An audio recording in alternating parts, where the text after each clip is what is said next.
Hello नमस्कार प्रणाम। कैसे हैं आप सभी? उम्मीद करता हूं बिल्कुल स्वस्थ व्यस्त मस्त होंगे। बिहार शिक्षक भर्ती 2023 के लिए बिहार स्पेशल की एक खास पेशकश मैं आप सभी के बीच में लेकर के आया हुआ हूं, जो बिहार की सभी परीक्षाओं के लिए महत्वपूर्ण होने वाला है दोस्त। तो चलिए शुरू करते हैं। आज दूसरा सेशन है। सेशन शुरू करने से पहले एक मात्र पुराना निवेदन कि अगर आप चैनल पर नए हैं तो पहले सब्सक्राइब कर लीजिए ताकि आपको नोटिफिकेशन मिलती रहे। लाइक तब करिएगा जब आपको वीडियो अच्छी लगने लगे। ठीक है सर, चलिए शुरू करते हैं। पहला प्रश्न लेते हैं सर। क्या भैया? बिहार का राजकीय भाषा है, बिहार की राजकीय भाषा क्या है? ऑप्शन ए है हिंदी और उर्दू, ऑप्शन बी है संस्कृत व उर्दू, ऑप्शन सी है हिंदी व संस्कृत, ऑप्शन डी है इनमें से कोई नहीं। देखिए सर, बिहार की जब राजकीय भाषा आया है तो थोड़ा बिहार के विषय में जान लेते हैं। जैसे सबसे पहले ये जान लेते हैं सर कि बिहार जो है, बिहार मतलब पहले आपको पता है, हमने परिचय बता दिया है कि भाई बिहार जो शब्द है ये बिहार बौद्ध से संबंधित शब्द है। ठीक है, और इसकी स्थापना दिवस अगर आपसे पूछता है आपसे स्थापना दिवस, तो अगर आपसे स्थापना दिवस पूछे तो आप क्या बताएंगे भैया? 22 मार्च 1912 को बंगाल से पृथक होकर के बिहार बना था, एक मतलब इंडिपेंडेंट स्टेट के रूप में। और इसकी जो अगर आपसे राजधानी पूछे तो इसकी राजधानी क्या भैया? पटना है। क्या है? पटना है। और अगर आपसे पूछे भाई हाई कोर्ट, तो हाई कोर्ट मतलब जो इसकी स्थापना कब हुई थी, तो पटना हाई कोर्ट की स्थापना जो है, देखिए स्थापना और उद्घाटन दो अलग अलग चीज़ें होती हैं। तो स्थापना तो इसकी 1913 में हो गई थी, 1913 में हो गई थी, लेकिन जो इसका उद्घाटन हुआ मतलब ये कार्य कब से करना शुरू किया है, तो ये 3 फरवरी 1916 से। कब? 3 फरवरी 1916 से ये काम करना शुरू किया है। बात क्लियर मेरे दोस्त? अब जैसे यहाँ पे राजकीय भाषा आया है, थोड़ा सा हम राजकीय जो भी चीज़ें, जैसे राजकीय वृक्ष अगर आपसे पूछे, क्या पूछे? राजकीय वृक्ष। तो भैया राजकीय वृक्ष क्या है? तो ये आपका पीपल है। क्या भैया? राजकीय वृक्ष पीपल है। ठीक है। अगर आपसे राजकीय पुष्प पूछे, यही हम आपको प्रश्न बना के समझाते तो हो सकता है थोड़ा सा लंबा वीडियो बनता, ऐसे समझा दें कंटेंट के रूप में तो आप जो है समझ जाएंगे अच्छे से। राजकीय पुष्प क्या भैया? ये है गेंदा का फूल जो होता है। उसके बाद अगर आपसे राजकीय पशु बात करें, क्या? राजकीय पशु, तो राजकीय पशु क्या भैया? ये बैल है। पहले रीछ था, अब बैल हो गया। ठीक है, 2013 से पहले रीछ था, अब 2013 के बाद से बैल हो गया। ठीक है। अगर हम राजकीय पक्षी की बात कर लें, क्या कर लें भैया? राजकीय पक्षी जो है वो गौरैया है। क्या है? गौरैया है। ठीक है। फिर यहाँ पे राजकीय चिन्ह की अगर हम बात कर लें, क्या बात कर लें भैया? राजकीय चिन्ह की अगर हम बात कर लें तो राजकीय चिन्ह आपका बोधि वृक्ष है। क्या भैया? बोधि वृक्ष है। बात क्लियर है? ये सब समझते जाइएगा। और अगर हम राजकीय भाषा की बात कर लें, राजकीय भाषा, तो मेरे दोस्त राजकीय भाषा प्रथम भाषा जो है वो हिंदी है। क्या भैया? प्रथम भाषा जो है वो हिंदी है, और दूसरी लैंग्वेज जो है वो आपकी उर्दू है। क्या है? उर्दू है। बात क्लियर मेरे दोस्त?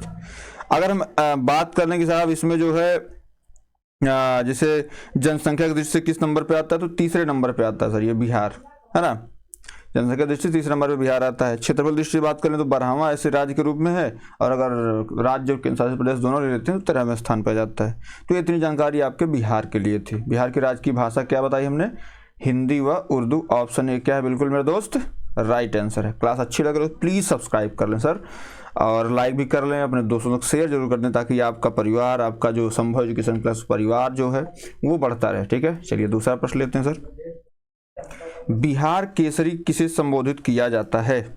ऑप्शन ए है आपका अनुग्रह नारायण सिंह, ऑप्शन बी है कर्पूरी ठाकुर, ऑप्शन सी है doctor Shri Krishna Singh, option D है जयप्रकाश नारायण। बताइए सर।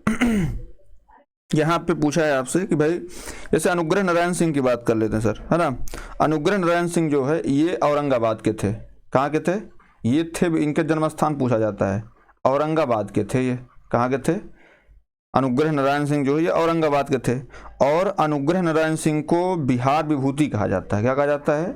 बिहार विभूति। क्या कहा जाता है भैया? बिहार विभूति कहा जाता है। या कभी कभी ये पूछता है कि भाई बड़े साहब किसको कहा जाता है, तो इन्हें को बड़े साहब भी कहते थे। क्या? बड़े साहब। ठीक है। अब बात कर लेते कर्पूरी ठाकुर। तो मेरे दोस्त अगर कर्पूरी ठाकुर की बात करें तो जो कर्पूरी ठाकुर हैं, कर्पूरी ठाकुर का एक अन्य नाम जो है, जैसे कर्पूरी ठाकुर हो गए और भी लोग जो हैं, तो जैसे कर्पूरी ठाकुर हो गए, श्री कृष्ण सिंह हो गए, जयप्रकाश नारायण। सबसे पहले जयप्रकाश नारायण इसलिए फेमस हैं क्योंकि ये समाजवादी नेता थे, ठीक है। तो जयप्रकाश नारायण कहाँ के थे? तो आप एक नाम सुनेंगे सिताब दियर का, सिताब दियर। सिताब, ये प्रश्न पूछा गया सिताब दियर का, और ये कहाँ पे है? तो ये सारण में है। कहाँ पे है? सिताब दियर है, ये कहाँ पे? सारण में है, ठीक है। तो ये सारण में है सर।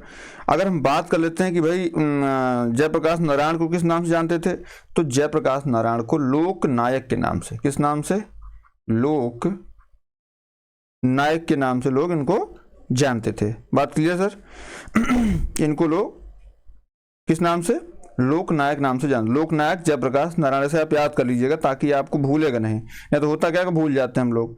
अब उसके बाद नंबर आता है किसका? श्री कृष्ण सिंह का। किसका? श्री कृष्ण सिंह का आता है। तो ये जैसे वर्तमान में, हालांकि मुंगेर के थे, ये जो श्री कृष्ण थे ये थे, श्री कृष्ण सिंह ये थे मुंगेर के। कहाँ के? मुंगेर के थे, है ना, ये थे मुंगेर के।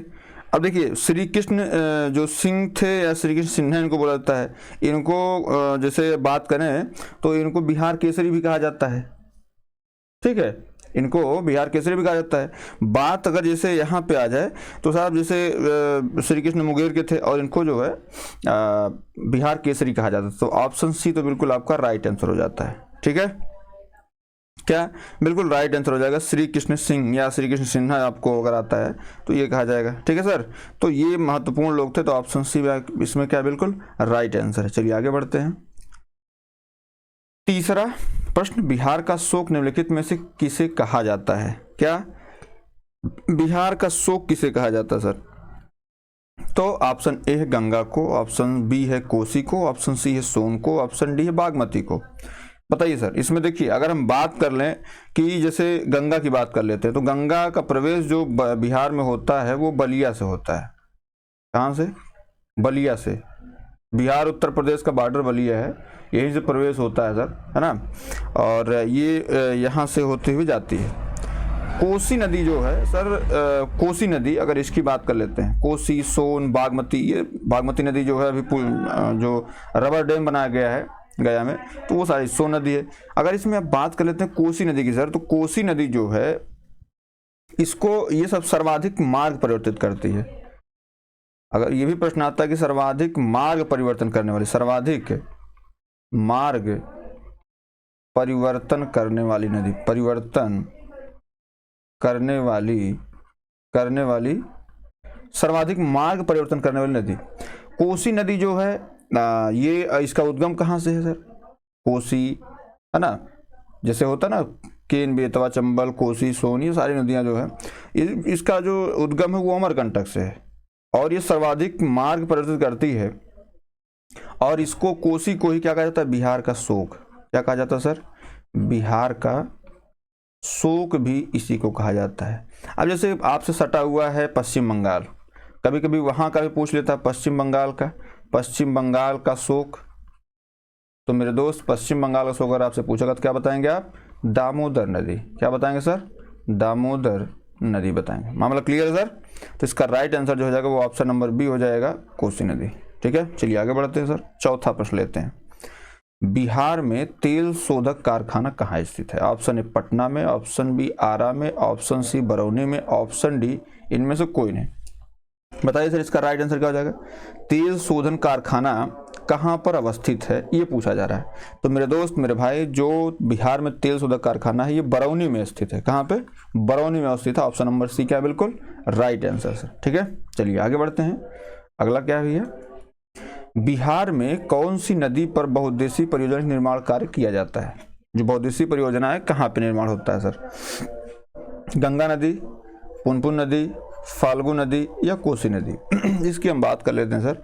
तो जो सर्वाधिक बहुउद्देशीय परियोजना निर्माण है, क्योंकि सर्वाधिक जगह अगर कोई नदी है, सर्वाधिक मार्ग बदलने वाली नदी ही सर्वाधिक जगह रहेगी। सर्वाधिक जगह तो सर्वाधिक जगह अगर कोई पूछा जाए तो कौन सी है? कोसी है, क्योंकि जैसे ये अगर यहाँ से निकली है तो ये जरूरी नहीं कि यहाँ से निकली तो यहीं जाएगी, ये यहाँ से फिर ऐसे ऐसे बढ़ करके यहाँ, फिर ये, तो जितनी परियोजनाएं हैं सर्वाधिक बहुउद्देशीय परियोजनाएं जो हैं ये इसी नदी पर हैं। किस नदी पर? कोसी नदी पर। तो ऑप्शन नंबर डी क्या आपका बिल्कुल राइट आंसर हो जाएगा सर। क्या हो जाएगा? बिल्कुल राइट आंसर हो जाएगा। चलिए आगे बढ़ते हैं, छठवां प्रश्न लेते हैं भैया। क्या है? किस फसल के उत्पादन में बिहार देश में अग्रणी है? ऑप्शन ए चावल, ऑप्शन बी गन्ना, ऑप्शन सी मखाना, ऑप्शन डी बांस। तो चावल की बात कर लेते हैं तो पश्चिम बंगाल की साइड आप चले जाएंगे तो वहाँ चावल की अधिकता है। पंजाब में आएंगे, है ना। गन्ना की बात करते हैं तो अपना उत्तर प्रदेश। और अगर मखाना की बात कर लें तो मखाना, अभी यहाँ के मखाना को जीआई टैग दिया गया है ना, मखाना को जीआई टैग दिया गया। तो ऑप्शन नंबर सी क्या बिल्कुल राइट आंसर सर। ठीक है, ऑप्शन नंबर सी क्या बिल्कुल राइट आंसर है। चलिए आगे बढ़ते हैं सर। क्या है?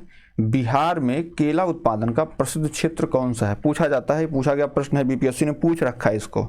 ठीक है, बताओ भैया जो कौन सा सब सर्वाधिक केला उत्पादन क्षेत्र है? ऑप्शन है Bhagalpur, option B Hajipur, option C Munger, option D इनमें से कोई नहीं। देखिए अगर हम बात करते हैं सर्वाधिक केला उत्पादन की बात, तो केला सर्वाधिक उत्पादन कहाँ होता है मेरे दोस्त? ये होता है आपके हाजीपुर में। कहाँ पे? हाजीपुर में सर्वाधिक केला का उत्पादन होता है। ऑप्शन नंबर बी बिल्कुल सही है। आप इसको याद कैसे करेंगे? आप याद करिए हाजीपुर का केला बड़ा मशहूर है। क्या है? हाजीपुर का केला बहुत मशहूर है, तो आप ऐसे याद कर सकते हैं। कौन सी नदी पर बहुउद्देशीय परियोजना ज़्यादा होती है? तो कोसी। क्यों होती है? क्योंकि मार्ग परिवर्तन ज़्यादा करती है। जहाँ ज़्यादा लोग रहेंगे, जिसका ज़्यादा व्यवहार रहेगा उसी पर तो आदमी भरोसा करता है, तो वही काम कोसी का है। लेकिन हालांकि ये जो है शोक के रूप में मनाई जाती है, क्योंकि इसमें बाढ़ बहुत ज़्यादा आती है। छिछली नदी है, बहुत जल्दी उफान मार जाती है और सबको एकदम दिक्कत का खड़ी कर देती है। काकोलत जलप्रपात बिहार के किस जिले में अवस्थित है? Option A Patna, option B Nawada, option C Munger, option D Nalanda. बताइए सर काकोलत जलप्रपात किस जिले में अवस्थित है? ठीक है, देखिए अगर हम बात करते हैं भाई काकोलत जलप्रपात है तो ये जलप्रपात किसी न किसी नदी पर रहेगा, है ना। तो भैया अगर बात कर लेते हैं काकोलत जलप्रपात की, तो ये जो है पहली बात तो बिहार में अवस्थित है, ये बात तो बिल्कुल क्लियर है। बिहार में किस नदी पर अवस्थित? जैसे ये है आपका काकोलत जलप्रपात, तो ये तो जलप्रपात हो गया काकोलत जलप्रपात, इसको लिख लीजिए काकोलत जलप्रपात। और ये अब ये बताएंगे हम नदी, इसको वैसे ही आप याद कर सकते हैं। नदी कौन सी भैया? तो आपका जो काकोलत जलप्रपात है ये करमानशाह नदी पर है। किस पर?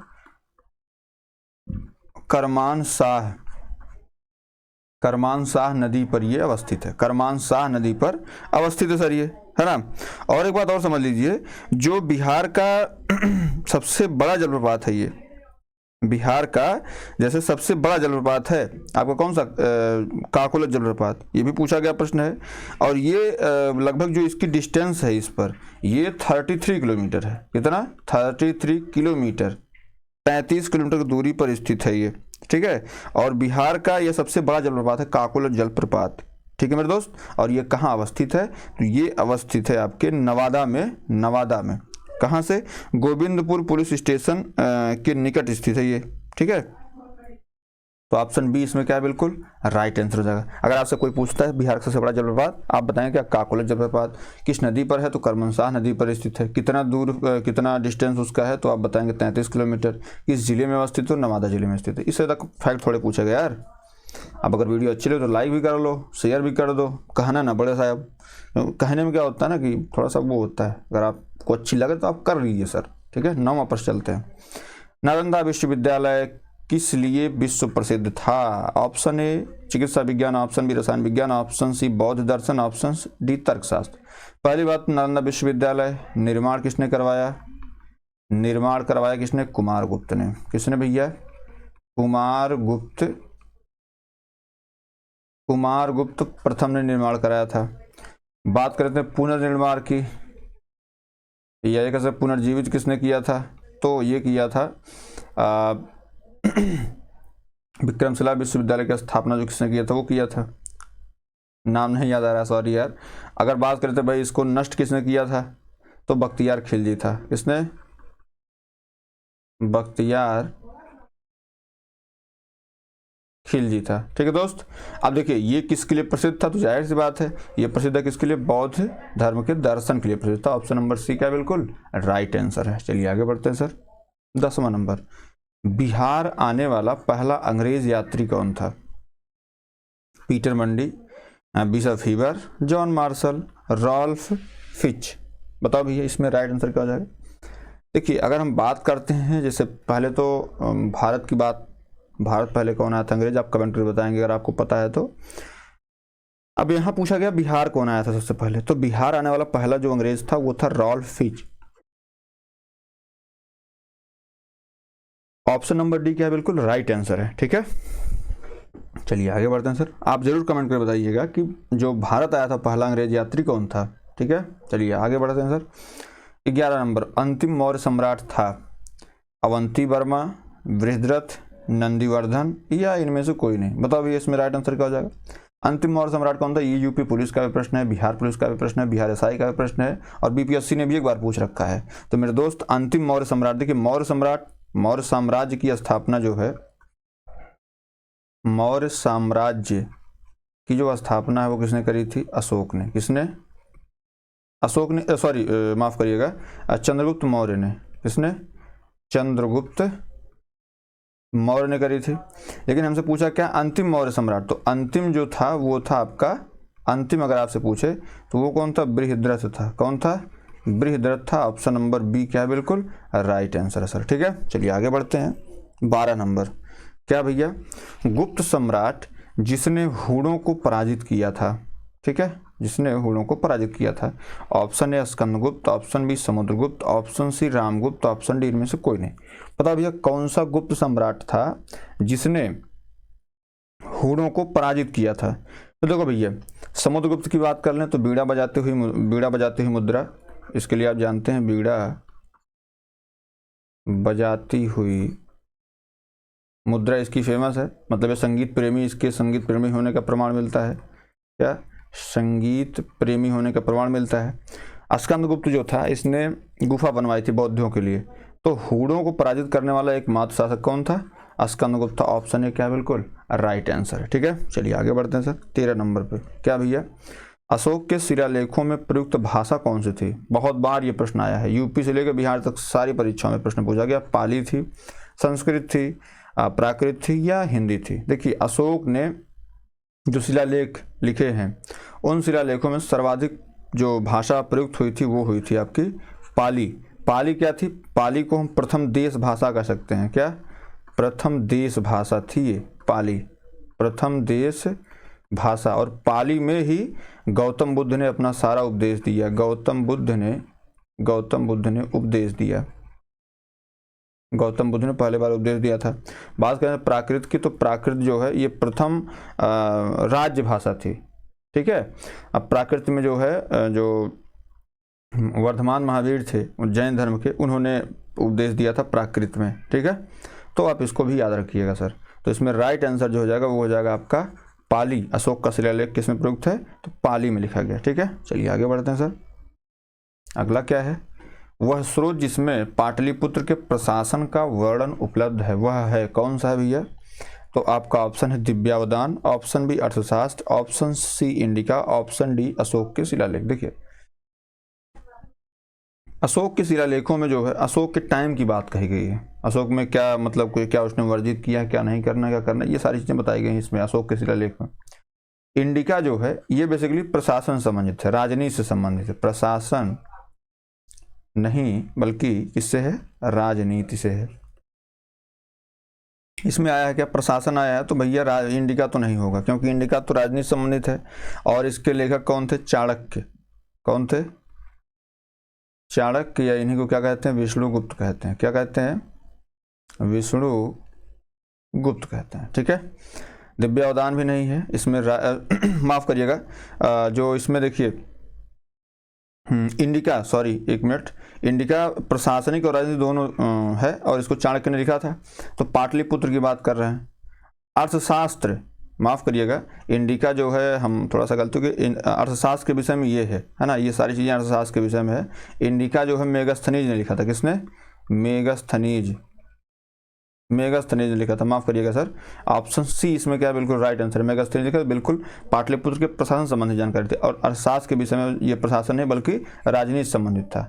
ये जो ये वाला अर्थशास्त्र था, चाणक्य का, जो विष्णुगुप्त थे, इनका जो अर्थशास्त्र था। ठीक है सर, तो इसमें राइट आंसर जो है ऑप्शन नंबर सी होगा सर। ठीक है, चलिए आगे बढ़ते हैं। 15 नंबर, अजातशत्रु के वंश का नाम क्या था? बहुत हम लोग सुनते हैं, पाटलिपुत्र की स्थापना की, सबसे पहले राजधानी बनाई इसने, है ना। तो ये किस वंश से था? हर्यक वंश से था, मौर्य वंश से था, गुप्त वंश था या नंद वंश था? बताइए इसमें राइट आंसर क्या हो जाएगा? देखिए गलती क्या है ना, इंसान से होती है, हमसे भी हो गई तो माफ़ करिएगा उसको, और प्यार स्नेह में कोई कमी मत करिएगा सर। ठीक है, देखिए बात कर लेते हैं। नंद वंश की तो नहीं था, गुप्त वंश का तो नहीं था, मौर्य वंश का भी नहीं था। ये किस वंश का था? जो अजातशत्रु था ये हर्यक वंश का शासक था। किस वंश का? हर्यक वंश का शासक था ये। ठीक है, चलिए आगे बढ़ते हैं। 16 नंबर, क्या भैया ईसा पूर्व 6वीं सदी में विश्व के प्रथम गणतंत्रात्मक व्यवस्था कहाँ थी? कम से कम 4 बार मैं इसको देख चुका हूं, इस प्रश्न को बीपीएससी ने पूछ रखा है। ठीक है, option A Vaishali, option B Pataliputra, option C Sparta, option D Athens. बताओ सर इसका राइट आंसर क्या हो जाएगा? देखिए अगर प्रथम गणतंत्रात्मक व्यवस्था की बात करें सर ना, तो पाटलिपुत्र में नहीं था। पाटलिपुत्र में तो साहब जो राजा थे वो वंशानुगत थे। स्पार्टा में भी नहीं था, एथेंस में भी नहीं था। यहाँ सारे के सारे राजा जो थे वंशानुगत थे, लेकिन जो गणतंत्रात्मक व्यवस्था थी वो वैशाली में थी। कहाँ पे? वैशाली, कुंडग्राम वैशाली। ठीक है, तो ऑप्शन ए क्या बिल्कुल राइट आंसर है। चलिए आगे बढ़ते हैं सर। 17 नंबर पे, क्या भैया निम्नलिखित में बिहार के कौन से जिलों के कुछ इलाके पश्चिम बंगाल को दिए गए थे? ऑप्शन ए भागलपुर और समस्तीपुर, ऑप्शन बी पूर्णिया और Manbhum, option C Jamshedpur, option D Rajgir. देखो भैया राजगीर तो नहीं है, राजगीर जो है बिहार शरीफ का क्षेत्र है और ये कहीं से बंगाल सटा हुआ नहीं है। जमशेदपुर झारखंड का एरिया है, इसको पहले बिहार में था लेकिन अभी झारखंड में, तो इसका भी कोई संबंध नहीं है। भागलपुर और समस्तीपुर की बात करते हैं, इनका दूर दूर तक जो है कोई संबंध नहीं है, लेकिन पूर्णिया और मानभूम का संबंध है। तो ऑप्शन बी क्या बिल्कुल राइट आंसर है। ठीक है, चलिए आगे बढ़ते हैं सर। 18 नंबर पे, क्या भैया स्वतंत्रता पूर्व बिहार में बड़े जमींदारों की राजनीतिक शक्ति बचाने का माध्यम क्या था? ऑप्शन ए राज्य संसाधन को, ऑप्शन बी संस्कृति को, ऑप्शन सी आर्थिक स्थिति को, ऑप्शन डी सामाजिक स्थिति को। भाई सामाजिक स्थिति क्या बचाएगा कोई राजा? संस्कृति बचाने को जिम्मा उनके पास था नहीं। राज्य संसाधन व्यक्ति स्वयं बचाता है, क्या बचाता था? आर्थिक स्थिति को वो बनाए रखते हैं, किस प्रकार से बनाना है, क्या चीजें करनी है, वो जमींदारों के हाथ होती है। तो ऑप्शन नंबर सी क्या है बिल्कुल राइट आंसर सर। ठीक है, चलिए आगे बढ़ते हैं। 19 नंबर, कांग्रेस सोशलिस्ट पार्टी की पहली बैठक पटना में हुई, कब हुई थी भैया? Option A 1921, option B 1934, option C 1937 में, ऑप्शन डी 1939 में। बताओ भैया कब हुई थी? तो मेरे दोस्त मेरे भाई, जो पटना में कांग्रेस सोशलिस्ट पार्टी की बैठक हुई थी वो हुई थी 1934 में। कब हुई थी? 1934 में पटना में हुई थी। ठीक है, तो इसका राइट आंसर आपका ऑप्शन नंबर बी हो जाएगा। चलिए आगे बढ़ते हैं सर। 20 नंबर, 20 नंबर प्रश्न देखिए है क्या कि ये बहुत बार आपसे पूछा गया है कि इसने हत्या की थी और इसके जिम्मेदार कौन थे, तो ये कई बार ये प्रश्न पूछा जा चुका है। ठीक है दोस्त, तो आइए शुरू करते हैं। प्रश्न क्या है कि मुजफ्फरपुर में किंग्सफोर्ड की हत्या का प्रयास कब किया गया था? ऑप्शन ए है 1908, option B 1909, option C 1907, option D 1911। ठीक है सर, इसकी बात अगर हम कर लें तो किंग्सफोर्ड की जो हत्या है वो जो किंग्सफोर्ड, इसको देखिए किंग्सफोर्ड की हत्या का जो प्रयास है वो किसने किया था? तो वो शहीद खुदीराम बोस जी ने किया था। किसने? खुदीराम बोस, खुदीराम बोस ने किया था। यह प्रयास कब किया था इन्होंने? यह प्रयास इन्होंने 30 अप्रैल 1908 को किया था। कब? 30 अप्रैल 1908 को इन्होंने यह प्रयास किया था। ठीक है, और इनका जन्म 1899 में हुआ था। तो आप समझ लीजिए 1908 में इन्होंने प्रयास किया और किंग्सफोर्ड को इन्होंने मौत के घाट उतारने के लिए जो है मतलब पूरा प्रयास भी किया था। और तब इनकी उम्र कितनी थी? इनकी उम्र मात्र 18 वर्ष थी। कब? मात्र 18 वर्ष थी। इनको अप्रैल में जो है प्रयास किया इन्होंने हत्या का, और खुदीराम बोस को फांसी जो दी गई थी, फांसी दी गई थी, वो दी गई थी 11 अगस्त 1908 को। एक प्रश्न यहाँ से और बनता है, जैसे कि साहब सबसे कम उम्र में किसको फांसी दी गई थी, तो ये खुदीराम बोस को ही दी गई थी। 18 वर्ष की उम्र में जो है इनको फांसी दे दी गई थी। ठीक है, अगर ये कहें कि साहब इन्होंने कब मारने का प्रयास किया था, हत्या का प्रयास कब किया था, 30 अप्रैल 1908 किया था। इनको फांसी कब मिली थी, तो 1908 को मिली थी, 11 अगस्त को मिली थी। ठीक है, तो इसमें ऑप्शन ए क्या है, बिल्कुल राइट आंसर है। उम्मीद करता हूँ क्लास आपको पसंद आई होगी। पसंद आए तो प्लीज़ इसको लाइक कर लें, शेयर कर लें, सब्सक्राइब जरूर कर लें मेरे दोस्त, इससे हमारा मनोबल बढ़ता है। ठीक है, बहुत बहुत धन्यवाद।